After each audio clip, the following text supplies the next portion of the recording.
Okay, next we are going to talk about motion. Now, your motion is also very personal to you, so keep in mind that we're talking to athletes. So if you're starting a program, if you're just training one of your athletes, make sure that you take into account their personality, their athletic ability, right? Because one of the worst things that you can do is bestow a stance and motion upon someone that really doesn't fit, right? So there's no way we could take a Tom Brands and put him in John Smith's stance. There's no way that we could take a Kyle Snyder and put him in Jordan Oliver's stance. It wouldn't work. Not just because of body type, but also because of personality, right? So what I want you to do is think about your motion and what you want to accomplish, right? Let's get into a square stance here first, okay? Square, let's face it. Okay, so what you're gonna do, this is the best way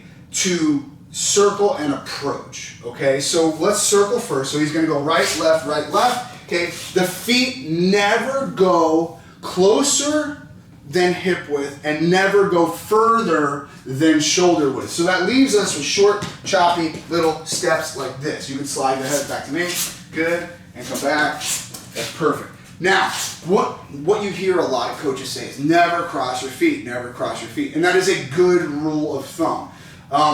Truth be told, rules are very much made to be broken. So as you get more success in the sport, you're gonna see guys that kind of take their time and cross their feet up a little bit.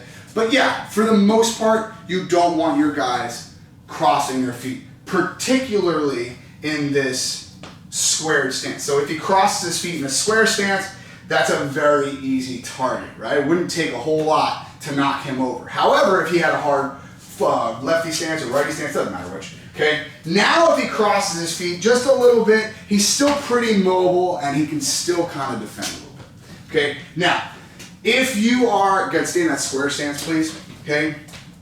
If you are not the most athletic guy in the world, okay, making contact with a square stance is usually best. So if you're facing me, okay, I'm in a square stance. The way that I make contact, okay, is very, very safe and very, very calculated, right? So I'll kind of, almost like a third baseman coming in on a bunt, I'll keep my hands down until my head makes contact and his hands go on me. Now I can use my hands, okay? So I'm approaching with my hands down so that he can't attack my legs, and I'm making contact with my head first, okay? That's our stalking or pursuing motion, right? Now, if you want to kind of retreat, understand something, that you're still in a good squared stance to retreat. So if he's coming at me, I can kind of keep my hands down and able to block with my head, okay?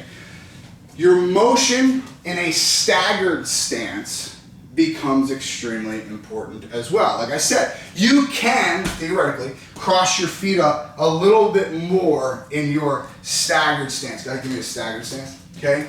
His hands are still out in front of him, right?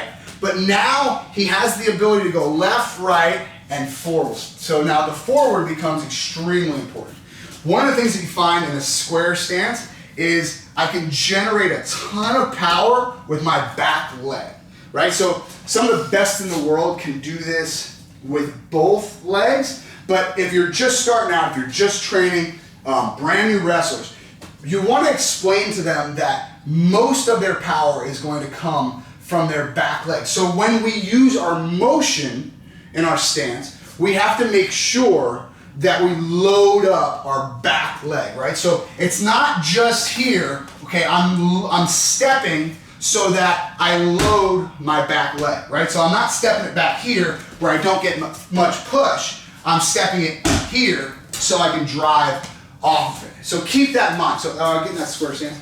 Let's get motion side to side. Good. Now let's switch to a staggered stance, please. Good. Let's get motion side to side and get ready to penetrate.